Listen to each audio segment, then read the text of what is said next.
Bonsoir tout le monde. Merci d'être là pour ce nouveau café littéraire de l'impondérable. Alors, ce soir, je reçois mon ami Brahim Sassi, qui nous revient avec 3 livres de poésie. Alors, La Muse et les chansons, La nuit retient l'aube, et puis L'encre des regrets. Brahim Sassi, bienvenue à l'impondérable qui est ta maison. Merci. Merci, cher Youssef. Je suis très heureux de vous retrouver. Marhaba Yiswan. C'est toujours un bonheur de vous retrouver. Vous savez combien je vous aime. Ce café littéraire est devenu vraiment un foyer.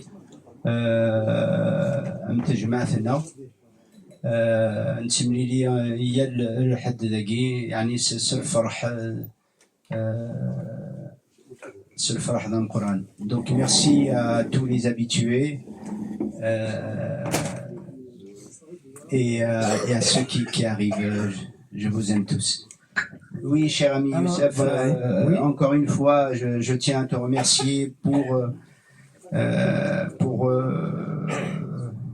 faire durer ce café littéraire depuis tant d'années maintenant, depuis 9 ans. C'est toi aussi, c'est tous nos amis qui font que le café littéraire continue, parce que il me semble que nous nous retrouvons autour de valeurs que nous partageons, et puis de la création, de la poésie, de la littérature, de la chanson, et même d'autres idées qui peuvent être politiques ou philosophiques. Donc, nous n'aimons pas l'insulte, et nous avons dit dès le départ qu'il y a une seule chose qui est interdite ici, c'est l'insulte. Parce qu'on peut toujours dire à l'autre qu'on n'est pas d'accord, sans l'insulter, et rester courtois et correct, et même prendre un verre avec lui ou manger avec lui. Alors, on va aller dans le vif oui, tu as réussi à créer cet espace. Je tiens à rendre hommage aussi à notre ami Zahir Bourrifa qui a initié ce projet. Absolument. Et oui, on peut l'applaudir, oui. C'est une très belle idée qui perdure grâce à toi maintenant. Depuis tant d'années, tu es l'un des rares cafés littéraires à Paris qui assure une programmation hebdomadaire. Ce n'est pas une chose facile, c'est beaucoup de peine et de sueur. Donc, je tiens ici à te rendre hommage, et je sais que c'est pas facile. Merci. Merci Brahim, merci beaucoup. Tes mots me touchent et me vont droit au cœur. Si tu veux bien, on va aller dans tes voyages poétiques qui continuent. Tout à fait. Alors, oui. Bravo à toi. Oui, vas-y. Merci. Alors, hier, c'était le 14 février, et donc la fête, la Saint-Valentin, la fête de l'amour.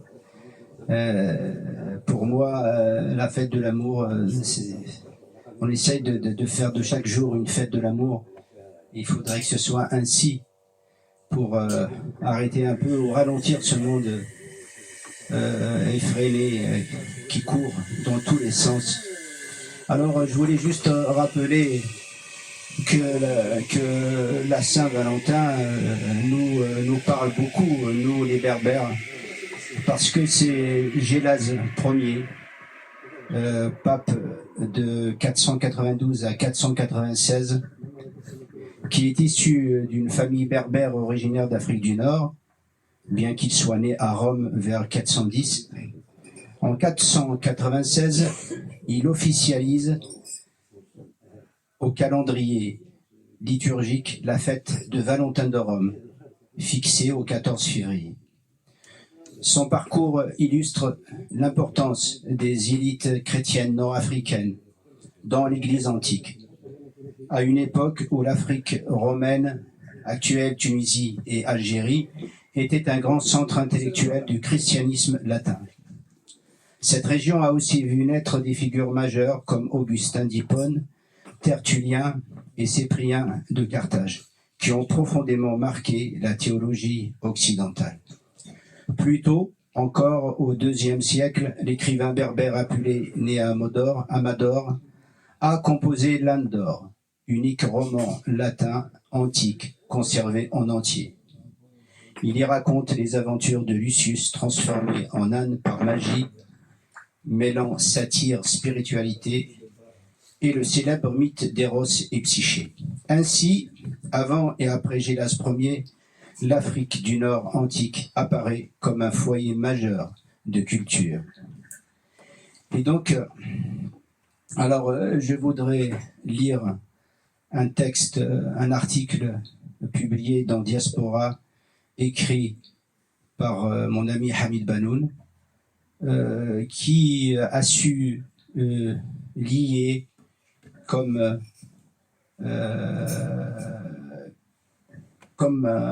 le fil dans une aiguille, il a su lier les titres de mes recueils. Je lis son article. Ce texte propose, à partir des titres des recueils de poésie de Brahim Sassi, une lecture suivie de son œuvre. Loin de l'inventaire ou de l'analyse académique, il relie les livres entre eux afin de faire apparaître une trajectoire sensible, un mouvement intérieur où l'écriture devient à la fois mémoire, épreuve et transmission. Les titres d'un recueil sont souvent perçus comme de simples seuils chez Brahim Sassi. Ils vont bien au-delà. Ils agissent comme des points d'ancrage, des condensés d'expérience, parfois même comme des poèmes à part entière. Réunis, ils dessinent une ligne presque narrative, une continuité qui irrigue l'ensemble et révèle une cohérence d'inspiration. Ce voyage au bout des mots n'interroge pas seulement le monde, il explore ce que le langage traverse lorsqu'il tente de dire l'amour, la perte, l'absence et la persistance du chant. Le geste est volontairement lisible. Transformer les titres en récits, faire de chaque recueil une étape, de chaque livre une station, jusqu'à composer un parcours en profondeur où l'intime rejoint l'universel. Tout commence parmi les fleurs aux épines. Rien n'est encore nommé, mais la douleur est déjà là, mêlée à la beauté. L'apprentissage se fait tôt, aimer, vivre, écrire. C'est accepter la piqûre avec la fleur, puis survient la chute, combler l'absence. Brutale, fondatrice, celle qui laisse un vide impossible à ignorer. De ce manque naissent les romances inassouvies. Élan retenu, promesses interrompues, mots qui n'ont pas trouvé leur destinataire. Un jour pourtant, le monde s'ouvre. J'ai trouvé l'amour à Paris, croit-il. Porté par l'élan d'une ville, par l'illusion d'un recommencement, mais déjà soufflent les vents du Nord, froid, lucide, rappelant que rien n'est acquis. Le temps passe, glisse, se déploie, avec les voiles du temps, et ce qui semblait stable commence à vaciller. Alors vient le crépuscule du bon sens, ce moment où la raison ne suffit plus, où le cœur déborde. Le ciel pleure avec lui, et tombent les larmes du ciel, annonciatrice du naufrage. Il ne s'agit plus d'une simple peine, c'est un effondrement intérieur, lent, inexorable. Dans cette obscurité émerge une silhouette, l'ombre d'Amélie. Elle n'est plus là, pourtant elle habite tout. Les nuits s'allongent, se figent en nuit de l'hiver, et même ce qui semblait accessible devient inaccessible par fin. Trace d'un bonheur désormais hors de portée. C'est alors qu'il avance avec les ailes sur les braises. Blessé, debout. Chaque pas brûle, chaque mot engage. L'écriture cesse d'abriter. À l'affronte, cette lutte devient l'épreuve vers la voix. chercher un sens pour tenir. Et dans cette tension surgit le chant qui délivre. Une voix fragile, sincère, qui ne guérit pas, mais soutient au bord de la chute. La nuit revient pourtant, dense, enveloppante. Il s'y glisse sous le manteau de la nuit, apprenant à y demeurer sans peur. Parfois se fait jour l'éclaircie fugitive, une lueur brève qui permet de tenir. La raison déchue s'efface. L'intuition, la mémoire et la fidélité aux absents prennent le relais. Commence alors la traversée. Longue, silencieuse, grave. Il traverse avec ce qu'il reste, avec ce qu'il a perdu. Et il découvre que la nuit retient l'aube. La lumière existe, mais elle se mérite. En chemin, il rassemble l'encre des regrets, sachant que tout ne sera pas sauvé. Certains poèmes disparaissent, formant le recueil perdu, symbole de tout ce que s'efface sans bruit. Pourtant, la mémoire insiste. L'écho d'Amélie revient, résonance durable là où subsistait la blessure. Avec lui s'impose le constat. Tout un monde perdu ne se reconstruit pas, il se transmet. Ce monde devient parole offerte, expérience partagée. Alors, au terme de cette longue dérive, il trouve sa juste place entre la muse et les chansons. Inspiré, humble, récepteur et passeur, celui qui écoute la voix enfuie et celui qui verse le vin des mots aux autres, il ne cherche plus à sauver sa propre histoire. Il donne désormais sens à celle qui lui ressemble. Ainsi se referme ce voyage au bout des mots, non par une conclusion définitive, mais par une fidélité renouvelée au langage, à ses reprises, à ses silences et à ce qu'il permet encore de faire vivre. Voilà, mon cher. Merci Hamid Banoun, Oui. qui est journaliste. Il a vraiment décortiqué ton œuvre, voilà. Donc ce texte est paru dans Diaspora des Oui, ailes, tout à d'accord. fait. Alors, je voudrais dire un mot sur ma poisie. Parce que atteindre... Brahim, je pense que tu reviendras peut-être. Non, dans la lancée, je suis dans la lancée, donc je vais y aller. Je pense que publier 25 livres, ce n'est pas rien. Oui, Et donc, nous sommes là pour dialoguer, Brahim. Justement, je vais en parler. Vas-y. Ma poésie est un voyage en quête de sens. Un chemin où se croisent et se mêlent l'amour, l'engagement, la mémoire et la condition humaine. Chaque poème est une halte.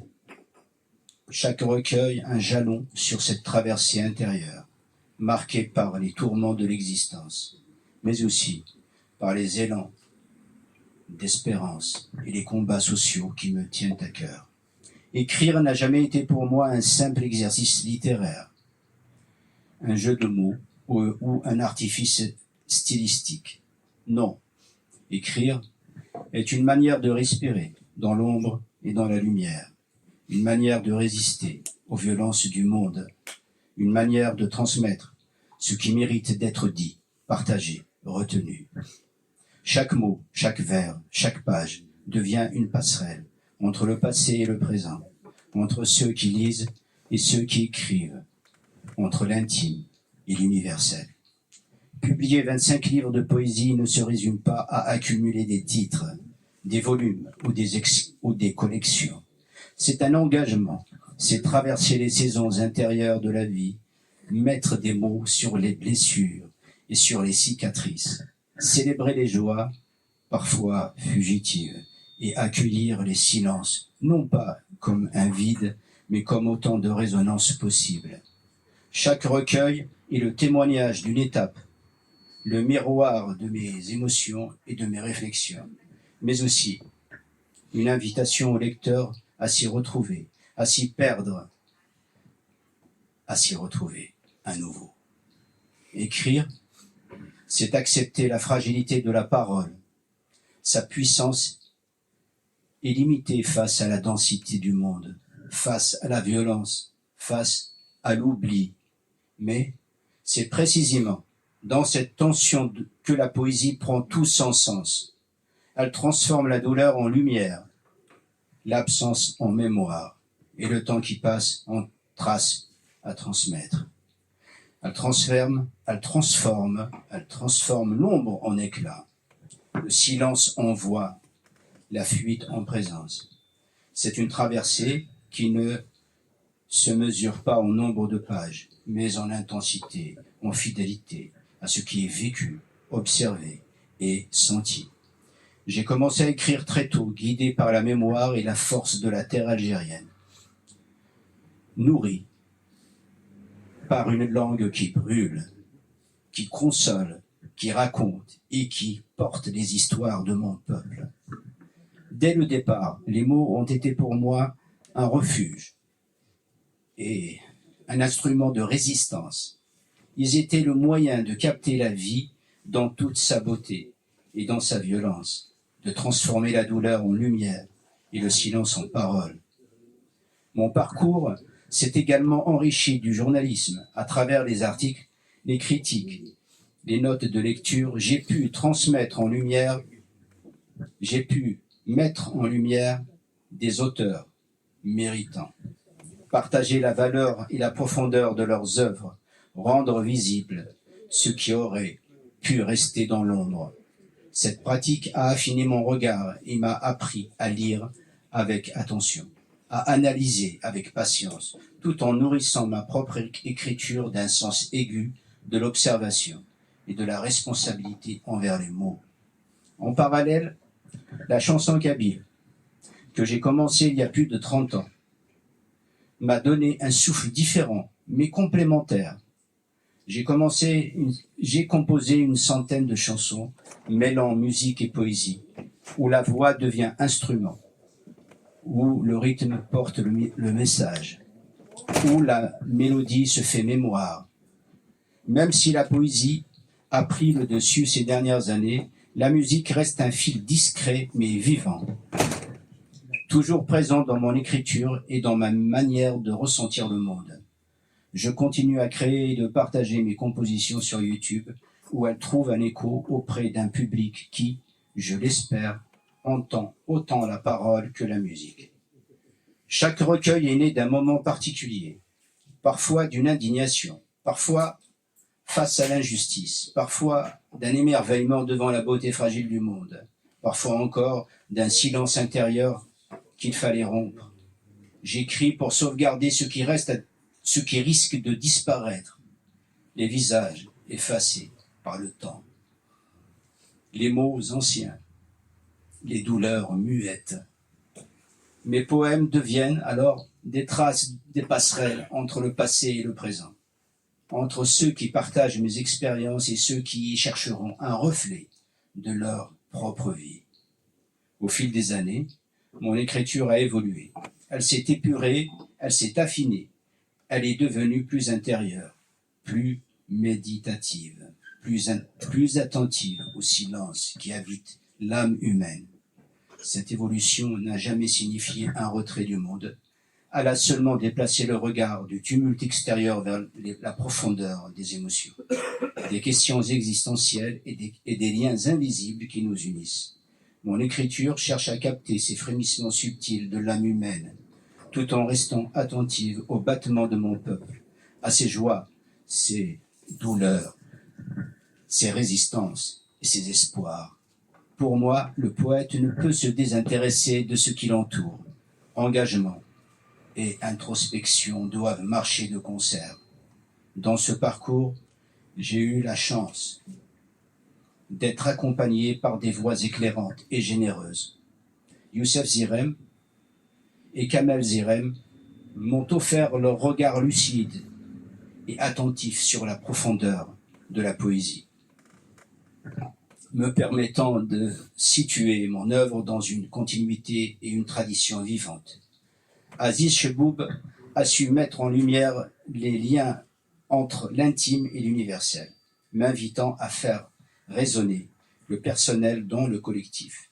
Philippe André et Jean-Pierre Luminet m'ont aidé à penser la poésie comme un espace de réflexion où se croisent le temps, l'espace et le cosmos, donnant à mes textes une dimension méditative et contemplative. Jean-Yves Clément a montré comment la poésie peut transformer l'expérience émotionnelle en partage, en un acte de communion avec le lecteur. Paul Arden a souligné la dimension sensible et sociale de l'écriture, rappelant que les mots sont aussi des gestes dans le monde. Enfin, Hamid Banoun a apporté un regard attentif et critique, éclairant les strates culturelles et humaines de mes textes, révélant des dimensions auxquelles je n'avais pas toujours pensé. Ces voix ont nourri mon chemin, élargi ma perception et conforté ma fidélité à la parole, à ce désir constant de dire, de transmettre et de relier. 25 livres témoignent de cette fidélité à la parole, à l'émotion, à l'engagement, mais aussi d'un refus constant du silence imposé. Pour moi, la poésie reste une passerelle entre les êtres, un acte de mémoire, un acte de résistance et un acte d'espérance. Même si la nuit peut paraître dense et oppressante, il existe toujours des éclats de lumière. Écrire, c'est chercher ces éclats, les faire briller et les partager. Offrir à ceux qui lisent une possibilité de reconnaître, de ressentir et de se relier à la vie et au monde. Merci Brian. Alors, mes amis, la parole est à vous maintenant.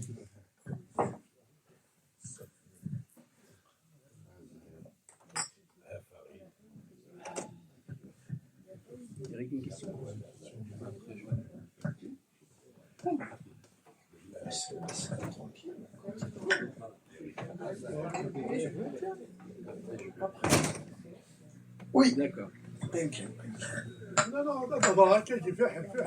Je vais juste poser une question. Déjà, pour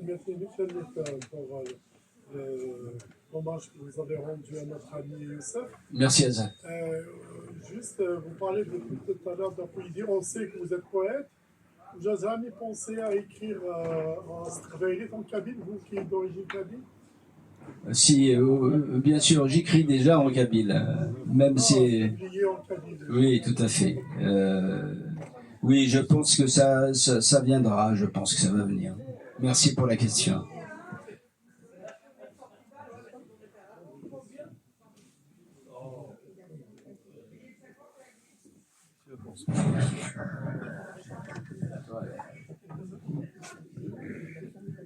Eric?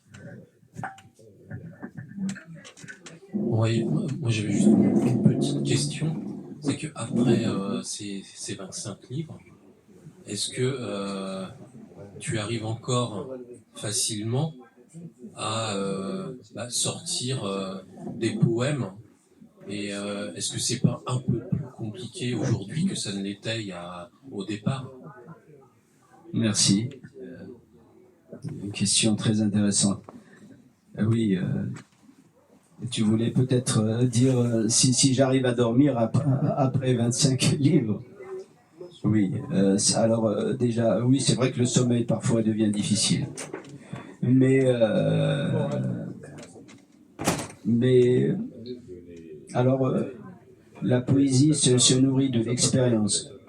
Ma vision poétique n'est plus tout à fait la même, elle est plus dense, elle est plus profonde, plus spirituelle. Mais voilà, donc nous vivons toujours avec je dirais, cette peur de l'absence de la muse, qui parfois s'éloigne et parfois revient. Et j'avoue, on vit avec cette peur de l'absence. Merci pour la question. Éric Brinkley. Merci. Oui, la parole est à vous, hein, pour des questions, des remarques. Zahir, arrête de jouer, il faut poser des questions quand même. Ne vous inquiétez pas, j'écoute même des yeux et des oreilles. Alors, Merci. Merci, bonjour. Merci pour la présentation. C'est un plaisir de revenir ici. Ça faisait longtemps que je n'étais pas venu. Je suis Merci, content Hassan. d'être là. Alors, Hassan Hassini, oui. un grand écrivain, Oh non. chercheur. Alors donc, ma question, alors, il y a donc ma première question. D'abord, je vais dire que je suis convaincu que pour écrire, il faut avoir lu. Donc on ne peut pas, pour moi, écrire sans avoir lu. C'est pas possible. Et tu as parlé de muse, d'inspiration, on parlait d'être à court, peut-être au bout de 25 livres. Et ma question, c'est donc, qu'est-ce que c'est que cette muse, concrètement? Qu'est-ce que c'est? Pour moi, c'est abstrait, c'est un parfum, je ne sais pas ce que c'est, mais en tout cas, certainement que tu as des influences de lecture, que ce soit la littérature, la poésie. Est-ce qu'elles sont francophones, puisque tu écris en français?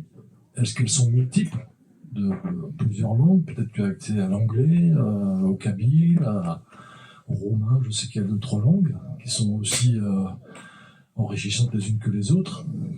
Donc ma question fondamentale, essentielle, c'est quelles sont en fait tes influences qui te permettent finalement de rester en contact avec ce que tu appelles ta muse, ou cette inspiration qui te permet d'écrire finalement.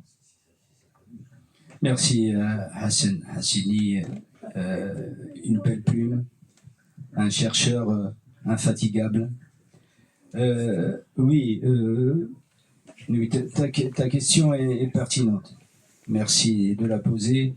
Oui, mes influences sont multiples. J'ai eu accès à plusieurs langues, effectivement, à l'anglais, à l'allemand, mais mes influences principales restent la langue kabyle et la langue française. Évidemment, il faut lire pour écrire. Je lis beaucoup. Le livre est un compagnon pour moi.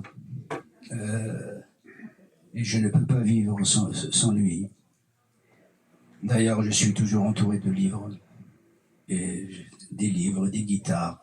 Voilà, je vis. Et mon chat, effectivement. Mon chat, Absolument. oui.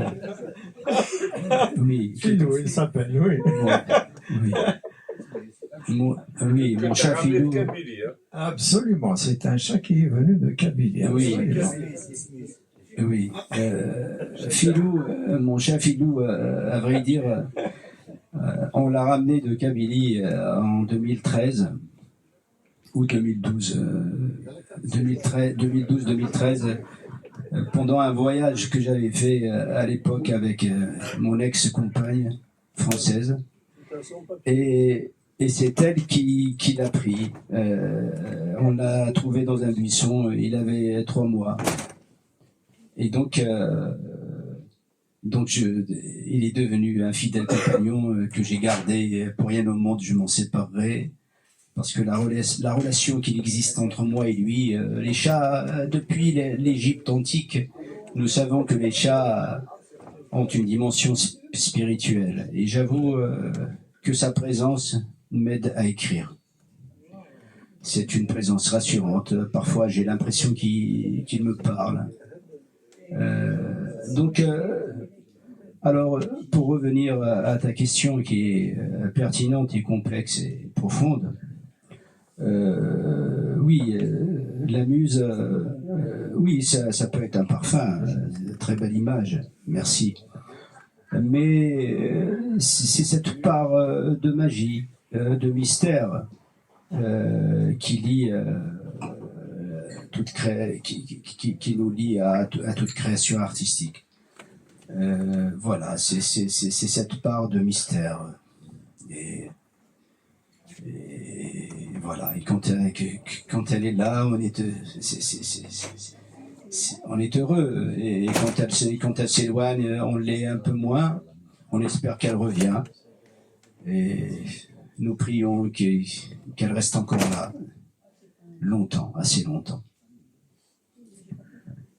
Alors juste, je vais parler sur le micro. Oui, bien sûr. Merci. Juste, il y a une question qui vient après ta réponse. Oui. Pour ta réponse, donc c'est vrai que c'est complexe, on ne peut pas approfondir peut-être plus. Mais donc on parle de littérature, de choses qui viennent de l'extérieur, ou la muse, des choses comme ça. Est-ce que dans ta poésie, donc moi j'ai eu accès à le manteau de la nuit que j'avais lu, que j'avais apprécié. Et moi, la question complémentaire à celle que je viens de poser, suite à ta réponse, c'est la suivante. Est-ce que tu écris, est-ce que ça peut être aussi lié à tes expériences de vie, de vécu du quotidien, des choses en fait qui viennent te chercher dans le corps? C'est-à-dire, quand je parle de corps, je parle d'émotions, je parle de ce qui vient te chercher comme mémoire, en tout cas des mémoires douloureuses, des mémoires joyeuses. Est-ce que ça peut être de la poésie qui viendrait de ce que tu peux avoir vécu dans le quotidien, que ce soit dans le passé, dans le présent? Bon, je n'irai pas dans le futur parce que j'imagine que tu n'es pas devin. Donc, ma question est claire. Est-ce que le fruit en fait de ton écriture, le produit de ton écriture, en plus de l'inspiration littéraire, etc., linguistique et tout ça, est-ce que c'est aussi un produit on va dire, de l'intime, voilà, du vécu intime, de ce que tu peux vivre dans ta chair? Oui, encore une fois, tu as développé ta question, un développement intéressant.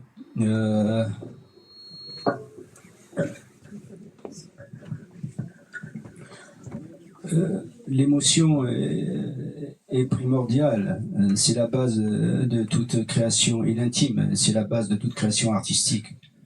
Bien sûr, le vécu,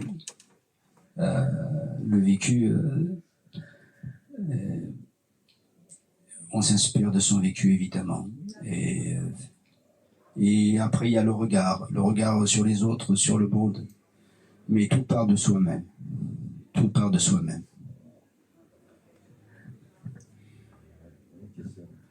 Farid Mamri, qui est grand poète, grand peintre, grand journaliste aussi. Non, Farid, il mérite que je me déplace et que je lui donne la parole. Merci, Youssef. Moi, une question simple. Merci, Farid. Mon cher ami. C'est donc il y a un personnage récurrent dans ta poésie. C'est un personnage féminin. Est-ce qu'elle ne mérite pas un roman? Ah, voilà. Évidemment, au-delà de la poésie, parce qu'elle inspire beaucoup de choses.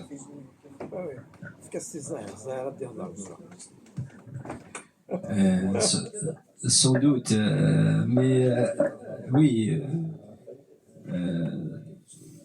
elles reviennent, je dirais. Il y a plusieurs fleurs qui reviennent. Ces fleurs, ce sont les fleurs du jardin. Alors, ce jardin, voilà, ça peut être l'Éden.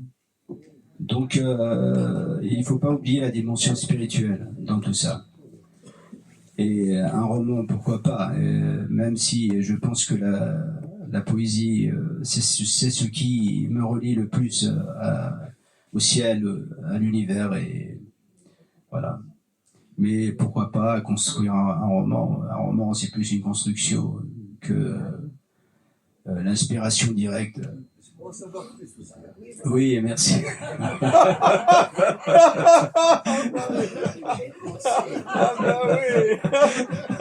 Oui, je comprends très bien. Oui. C'est pas mal. Écoute, c'est une très bonne idée, je vais y penser.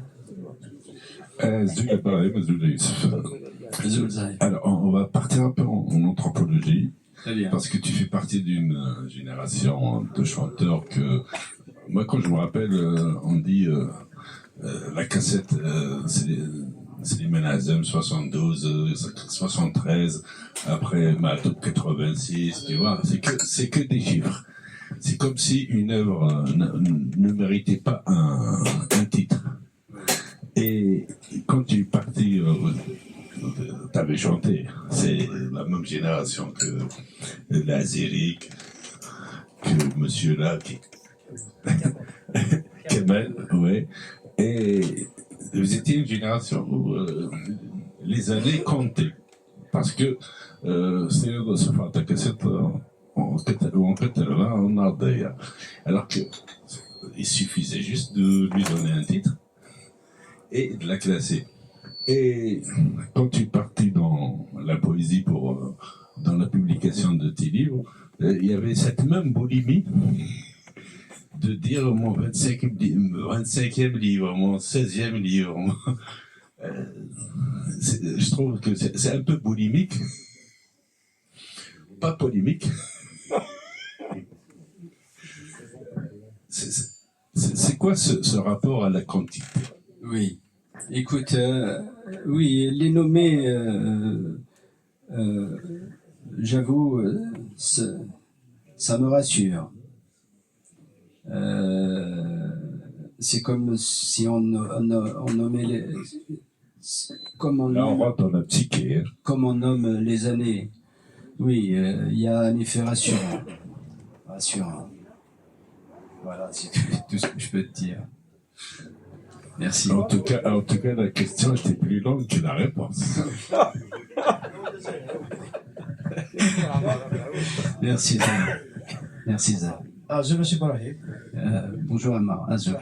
Je vais te poser une question.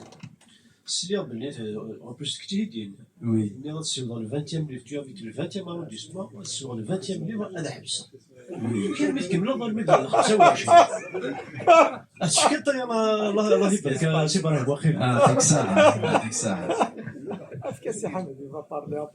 Très belle question. Oui, peut-être j'ai peut-être évoqué cela dans une discussion entre amis, mais en fait, à vrai dire, je ne contrôle rien. C'est l'écriture qui contrôle.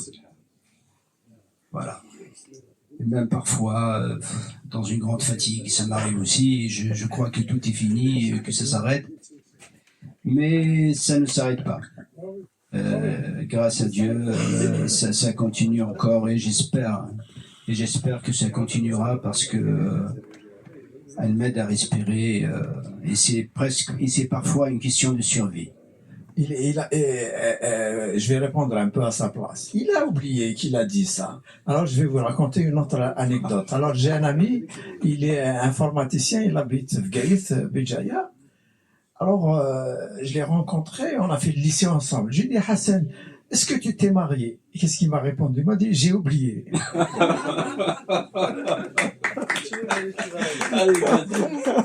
C'est parfait. Merci beaucoup. Azul Lawan, Azul Ibrahim, Azul Youssef. دور غامض استقسم يدير كان فريد أزال وزرغارة ديال موسني ما إلا أموسناوي زمرا هذه اللي ديال قبايلي تما كاين إلا كود تفوتلاي النظام ودغا ثاوين تاكيا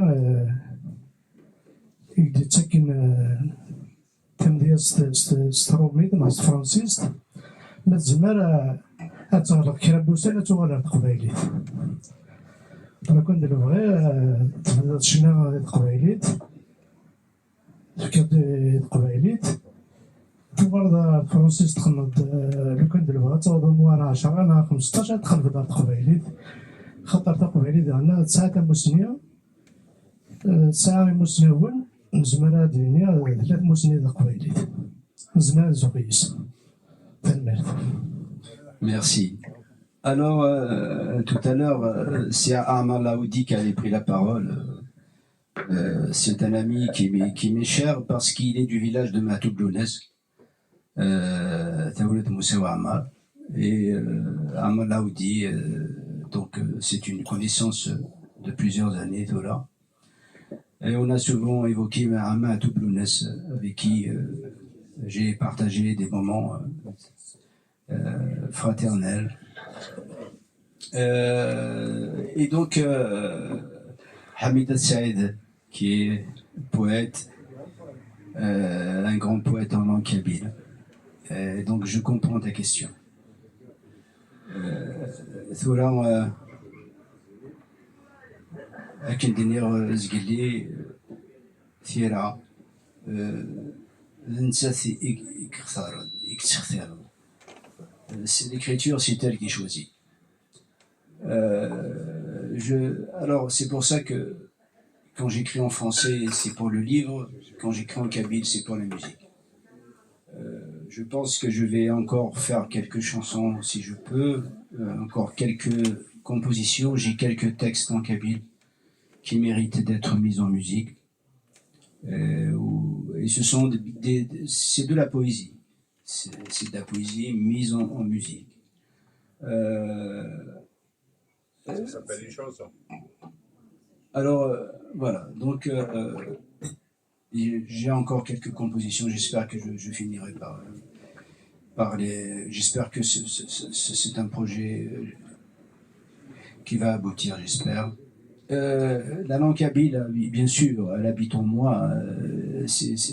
Même quand j'écris en français, ceux qui maîtrisent la langue kabyle, quand ils lisent mes livres en français, ils peuvent trouver l'imaginaire kabyle qui est derrière les phrases. Parce que souvent je pense en kabyle, même quand j'écris en français. Voilà. Et donc la langue kabyle, elle est toujours là. Mais alors dans le livre, peut-être, mais on est pris par le temps. Si j'essaierai, si je peux, j'essaierai si je peux. Merci en tout cas pour ta question pertinente. Merci. Bonsoir Brahim. Peut-être sans. Moi j'ai une question simple. Merci Nora. Ma question est quel est ton rêve? Mon rêve. Voilà. Alors, la question est courte. Tu peux même la compter en poésie si tu veux. Mais voilà.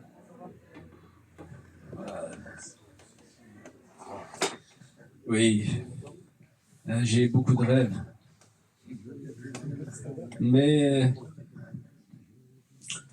il y a un seul rêve m'habite, me hante. C'est de voir la liberté fleurir partout et de voir la beauté jaillir partout. Ça, c'est mon rêve. Je ne sais pas si je le verrai, mais ça reste un rêve jusqu'à la fin de mes jours. Voilà. Merci pour la question qui est vraiment pertinente. Merci beaucoup. Oui. D'autres questions, d'autres remarques? Farid? Oui. Vas-y. Farid Mamri. Il y a plusieurs Farid.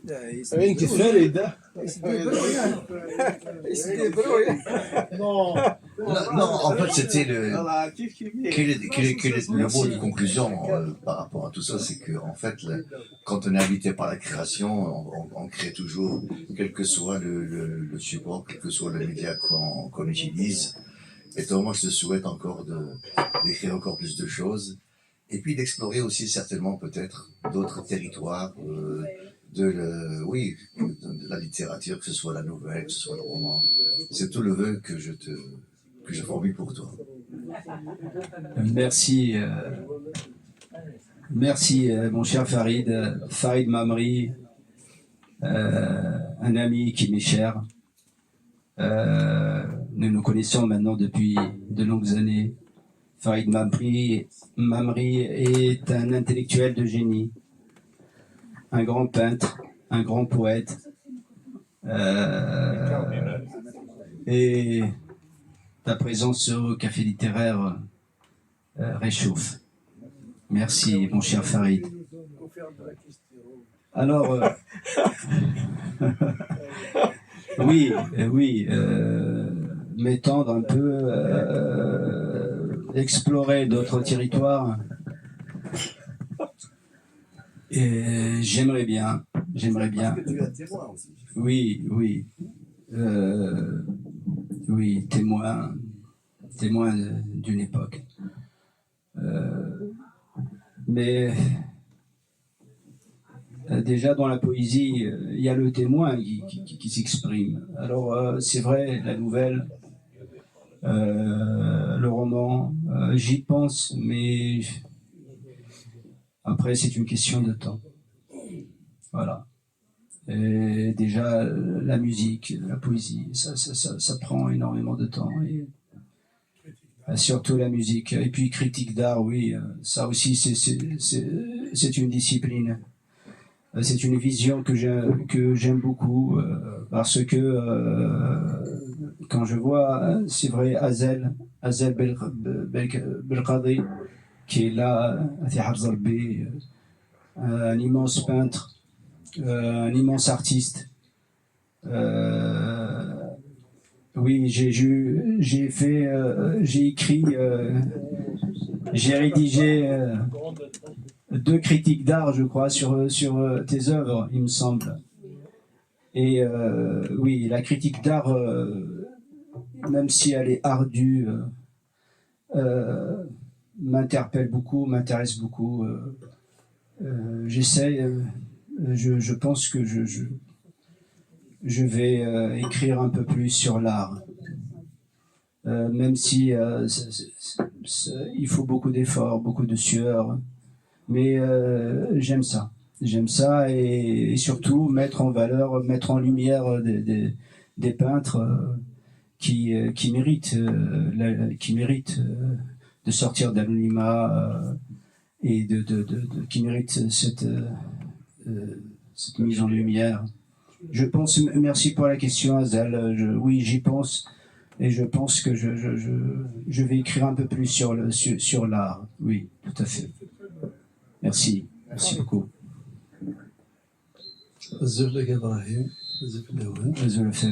Pour l'écriture sur l'art, moi, je veux bien que le 26e livre il soit un livre poétique sur la poésie engagée. Si c'est possible, sur ce qui se passe en Kabylie, les prisonniers politiques et tout ce qui se passe en général en Afrique du Nord. Est-ce qu'on peut avoir le 26e livre comme livre de poésie engagé? Oui. Je ne sais pas, mais en tout cas, c'est un vaste sujet. Mais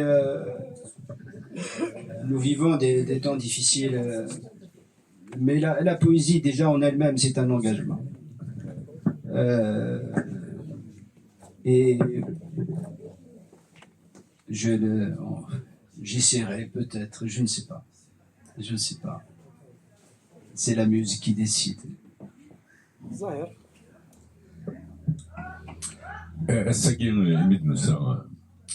Parce que c'est la première fois qu'on se rencontre avec Samir, avec Farid, après le départ tragique de Hamid Bassir.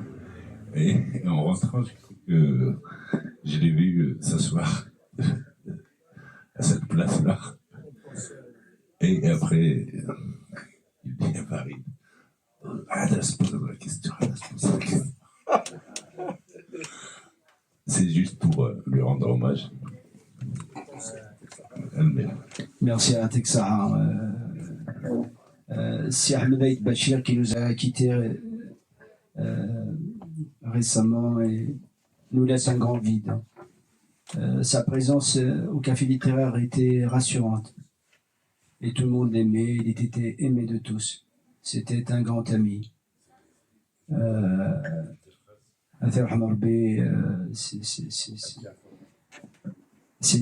J'ai rarement rencontré quelqu'un qui aimait autant la langue kabyle que lui.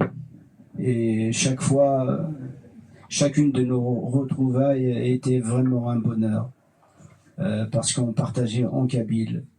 Il était là, il était la parole rassurante, qui ne jugeait jamais et qui encourager, toujours encourager. Sa présence nous manque beaucoup. Pèse à son âme, pèse à sa belle âme.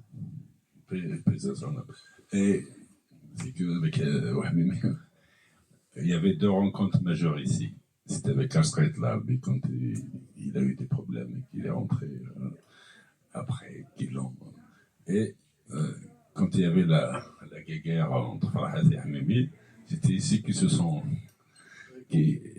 retrouvés. J'ai pris la photo et je lui ai dit réconciliation nationale kabyle. Et c'était ça. Eh oui, kabyle littéraire aussi.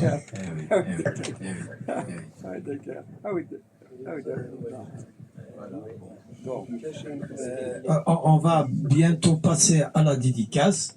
Je voudrais dire aussi un mot à propos de Hamimi, paix à son âme. On en a déjà dit parce que nous avons fait des cafés littéraires après, donc on lui a déjà rendu hommage ici même.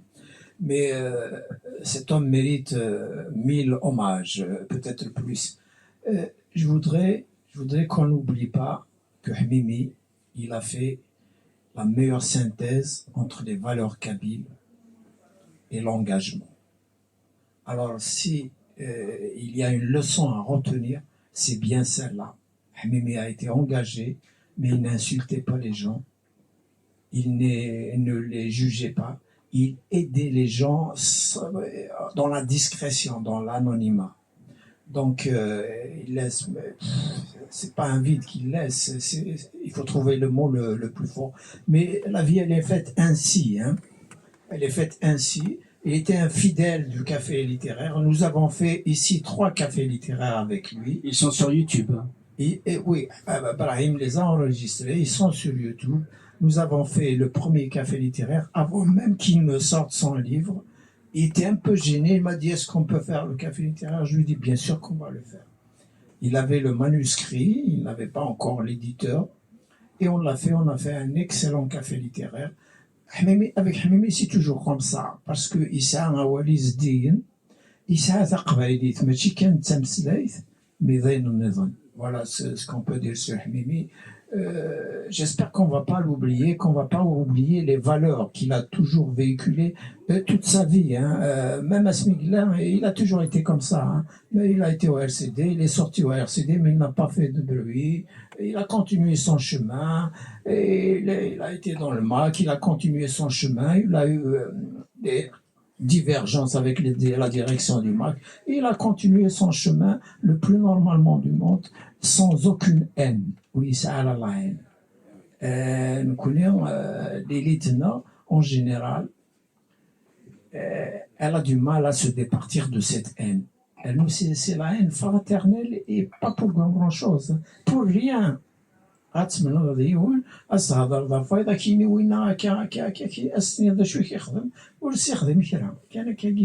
Voilà. Donc, merci tout le monde. Brahim, c'est la dédicace maintenant et place à la dédicace. Voilà, merci à vous tous. Merci beaucoup.